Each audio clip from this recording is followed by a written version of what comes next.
I was 15 when it happened. It was a Friday night in late September, just starting to get cold where I lived. My parents went out to dinner with some family friends, and they said they would not be home until late. I had the house to myself. I invited over my neighbor and best friend Chris. He was the same age as me and lived across the street. We usually hung out in my basement and played games or watched movies, but that night we got bored. At some point, he brought up playing hide and seek. It sounded dumb at first, but we had done it before with a group, and it had been fun. The house was small, but it had a lot of places to hide, especially in the dark. We turned off most of the lights to make it scarier.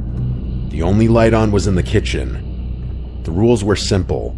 No going outside, no going into the attic or the crawl space. Basement, bedrooms, closets, and under furniture were all fair game. Chris wanted to hide first, so I covered my eyes in the living room and counted to 50. I could hear him running at first, and then silence. I finished counting and announced that I was coming. I started in the kitchen since it was right there, but there was nowhere good to hide. I checked behind the basement door, then down the hall.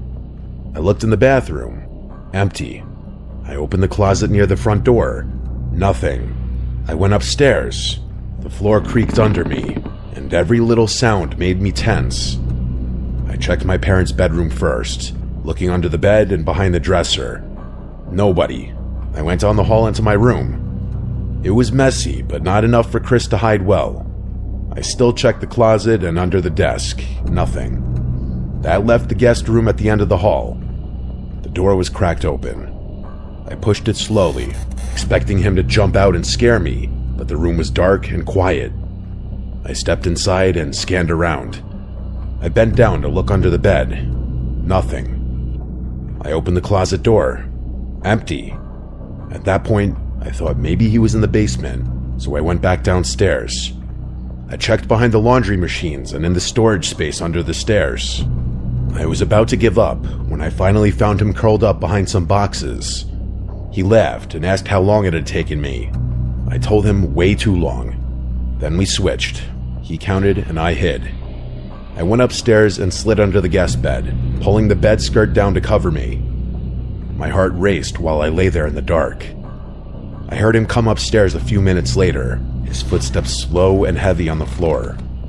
He opened the bathroom door first, then he stepped into my parents' room. After a while, the footsteps came down the hall toward where I was. I could hear him breathing as he walked into the guest room. He stopped near the bed. I held my breath. His shoes shuffled against the carpet. Then silence. A long silence. I thought he had figured it out and was about to yank up the bed skirt, but instead, he walked out. I lay there a few more minutes, waiting to hear him call that I had won, but the house stayed too quiet.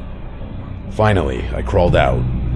I went downstairs expecting to find him on the couch, but he wasn't there. I called out that the game was over. A voice came from the basement saying he was down there. I thought he was messing with me. I walked to the basement door, opened it, and shouted down the stairs. He shouted back that he was still looking for me, and he asked where I was hiding. That made my stomach twist. I told him I was out now and standing in the kitchen. A second later, I heard him coming up the stairs. He stepped into the light and looked confused. He asked how I had gotten upstairs so fast. I told him I had been under the guest bed the whole time. He frowned and said he could have sworn he checked that room, and he heard someone moving inside. He said he thought he heard breathing. I told him I stayed perfectly still. We argued a little, but then we just shrugged it off. We played another round, but the whole time I felt uneasy. Every creak in the house made me jump. At one point while I was counting, I thought I heard something upstairs, like a soft thud, but when I searched, it was empty.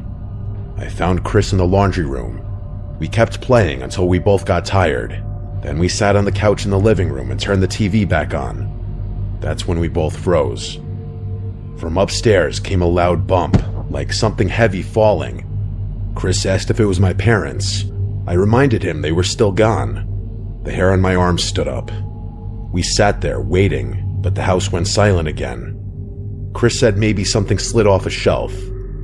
I wanted to believe that, but then, while we sat listening, We both heard it clearly. A slow creak of floorboards, the sound of someone walking down the hall upstairs. We stared at each other, neither of us moving. Then I whispered that maybe we should check. Chris shook his head, saying no way, but if someone had broken in, we couldn't just sit there. I told him to stay behind me and grab the fireplace poker from beside the couch. We went to the stairs and started creeping up. The house was so quiet I could hear my own breathing. The steps groaned under our weight. When we reached the top, I pointed toward the guest room. The door was closed now. I knew for a fact I had left it cracked open. We stood there frozen. Then from behind the door came a sound, a slow dragging noise, like fabric sliding across the carpet. Chris whispered that we should leave.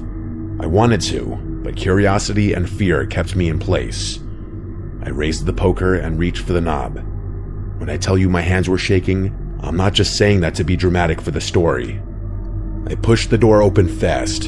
The room was dark, but the shape of the bed and the dresser were visible. Nobody was there. The closet door stood half open. I moved closer as Chris stayed in the doorway. I yanked the closet door open.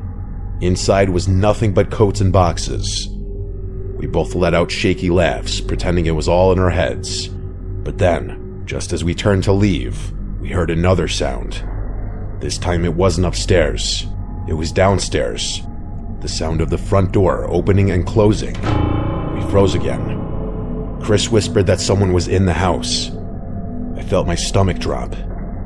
We ran down the hall and crouched in my room with the lights off. I held the poker tight. We listened, and at first there was nothing. Then there were faint footsteps on the first floor.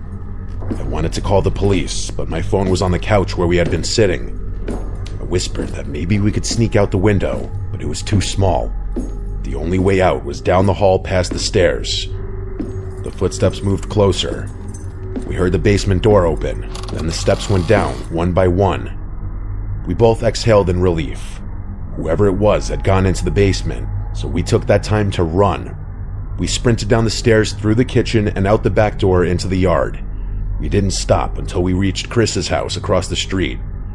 His parents were home, and when we told them what happened, they called the police.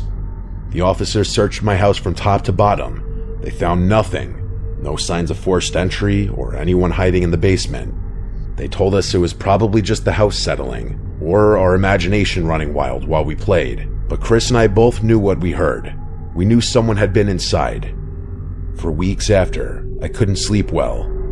Every creak made me think someone was in the hallway. That was the last time I played hide and seek ever. We're too old for it anyway. Chris and I never talked much about it again, but sometimes when we look at each other, I can tell we're both remembering that night. The night hide and seek turned into something else. Even now, years later, I still think about the sound of the closet door, the dragging noise in the carpet, and the footsteps on the first floor. We never found out who it was. Maybe a burglar who realized we were still home. Maybe someone who slipped out when we ran. All I know is that playing hide and seek that night showed us just how scary it is to realize you aren't alone in your own house.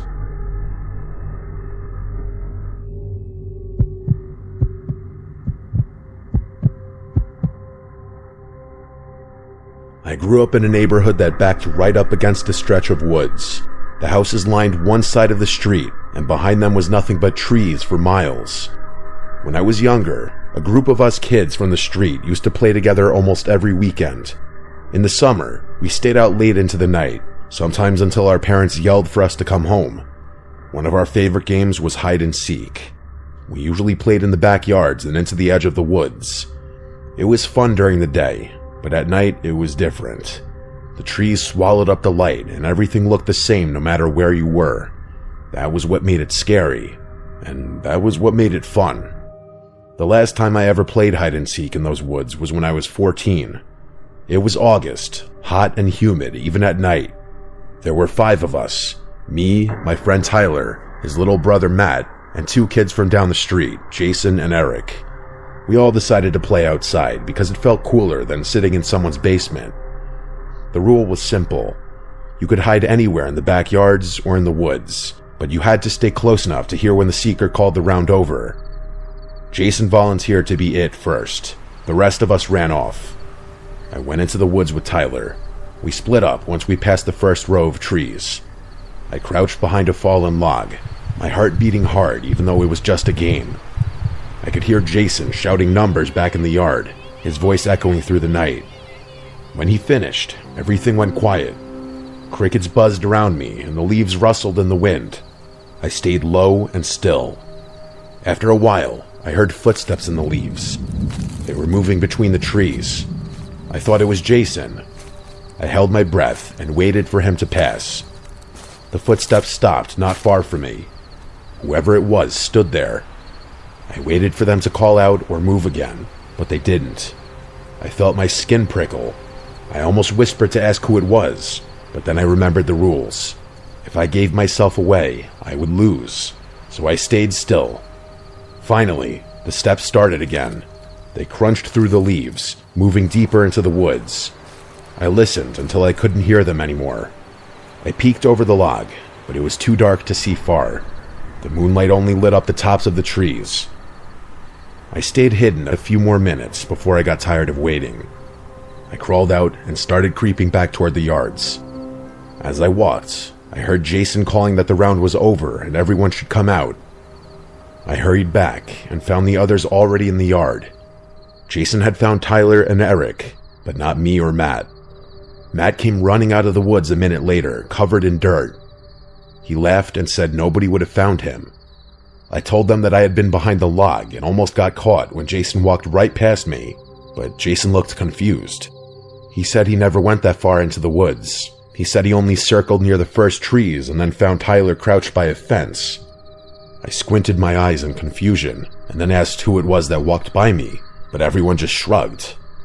We brushed it off and kept playing. The next round, I was seeker. I counted loud against a tree while the others scattered. When I finished, I searched the yards first. I found Eric hiding behind a shed and Tyler in the bushes. Then I went into the woods to look for Jason and Matt. The woods were quiet except for the bugs. My flashlight beam swung through the trees. I listened carefully, trying to catch movement. After a while, I spotted Matt crouched near a tree trunk. I shouted that I had him, and he ran back laughing. That left Jason. I searched deeper, calling out that I was coming. That was when I heard it again, the footsteps. The slow, heavy footsteps moving in the dark.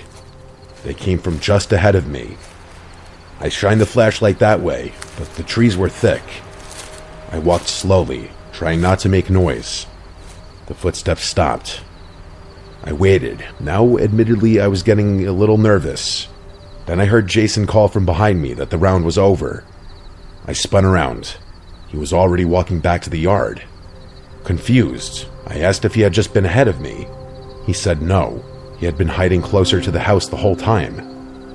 I felt my stomach twist. Twice now I had heard someone moving through the woods who wasn't one of us. I told myself it was probably an animal, but the steps had sounded human. Too heavy to be a raccoon or a fox, even a deer. We played a few more rounds. Every time I hid, I couldn't shake the feeling that someone else was out there. I kept hearing faint noises in the trees, branches snapping, leaves crunching. At one point, I even thought I saw a shadow move between the trees. But when I aimed my flashlight, it was gone. The others didn't notice anything. They just kept laughing and running. I tried to act normal, but I couldn't shake the nervous pit in my stomach. The last round of the night, Jason wanted to hide in the woods again. We all split up like before. I didn't want to go too far, so I stayed near the edge. I crouched low in the tall grass. I could see the faint glow of the porch lights through the trees. I heard Jason's faint voice in the distance counting. When he was done, there was once again silence. After a few minutes, I heard something that froze me in place. It was whispering. A low voice, too soft to make out the words, but it was close. My whole body tensed up. I peeked over the grass, but the woods were empty. I listened hard, but the whispering had stopped. A moment later, I heard footsteps again. They moved past me and into the trees. I lay trembling. That was when Jason called that the game was over. Everyone else came out, laughing and brushing dirt off themselves. I walked back slowly, my heart still racing. I told them I had heard someone whispering, but they all just laughed and said I was trying to scare them. I didn't argue, but I knew what I heard. We sat in Tyler's yard after that, drinking soda and talking. That was when Matt asked if anyone else had noticed the man. We all stopped and looked at him. He said while he was hiding, he thought he saw a tall man standing in the woods. He said the man didn't move, just stood there watching. Jason told him he was crazy. Eric laughed it off, but I felt sick because I believed him. We ended the night soon after. Everyone went home. I lay in bed that night, staring at my ceiling, unable to sleep. I kept hearing the whispering in my head, the slow crunch of footsteps in the leaves. I never played hide and seek in the woods again. Even now, years later, whenever I hear leaves crunch underfoot in the dark, I think back to that night. I think about that man that Matt said he saw. I think about the footsteps that weren't Jason's, and the whisper that I still can't explain. Maybe it was a stranger passing through. Maybe it was someone who lived out there. All I know is that when you hide in the dark woods, you never really know who else is hiding with you.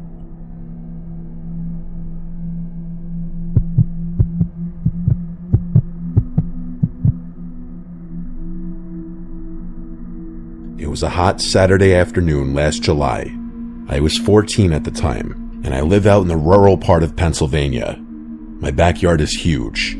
We have acres of open grass, trees, and an old storage shed at the edge of the yard. My friends and I spend almost every summer day out there. That day, it was me, Ryan, Josh, Adam.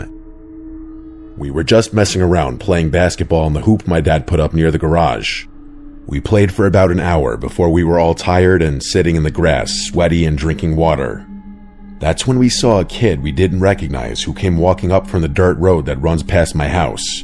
He looked about 16, older than us, taller too. He had black hair that was kind of messy and wore a gray shirt and jeans, even though it was hot out. We all stopped talking when we noticed him. He walked right up like he already knew us. He asked if we wanted to even the teams out and make it 3-on-3. None of us answered right away. Finally, Adam asked who he was. The kid said his name was Keith. He said he lived just up the road and was just walking through the woods when he saw us. We all kind of looked at each other. I've lived here my whole life and never saw this kid once. Neither had my friends. But he acted normal enough, I guess. Ben asked him if he wanted to play basketball. Keith shook his head and suggested we play manhunt instead. He said my yard was perfect for it since there were so many spots to hide. In the moment, I don't think any of us gave that comment a second thought, but in hindsight, that should have been a red flag. How would this kid know anything about my property? We all agreed to play. It sounded more fun than standing around in the heat. We split into 2 teams. Keith immediately volunteered to be on the hunting team first. He said he loved being the seeker. So it was Keith, Adam, and Josh hunting, and me, Ryan, and Ben hiding. Adam kicked a soccer ball to signal the start. We ran off into the yard while the hunters covered their eyes and counted. Ryan took off toward the tree line. Ben sprinted for the side of the garage. I didn't want to hide in the woods yet, so I went into the storage shed. It always smells like gasoline and old wood in there. I found a pile of folded tarps in the corner, so I climbed under one and lay still. I stayed under there for at least 10 minutes, but it felt like forever. Nobody came. I started thinking maybe the hunters had given up, but then the shed door creaked open. The tarp ripped off me in one quick motion. I guess it was an obvious spot. I looked up to Adam's smiling face. We both walked back to the patio. A few minutes later, Ben showed up. He'd been caught too. Eventually, Adam and Josh walked back. We all stood around drinking water, but Keith wasn't there. At first, nobody said anything. Then Josh asked where Keith went.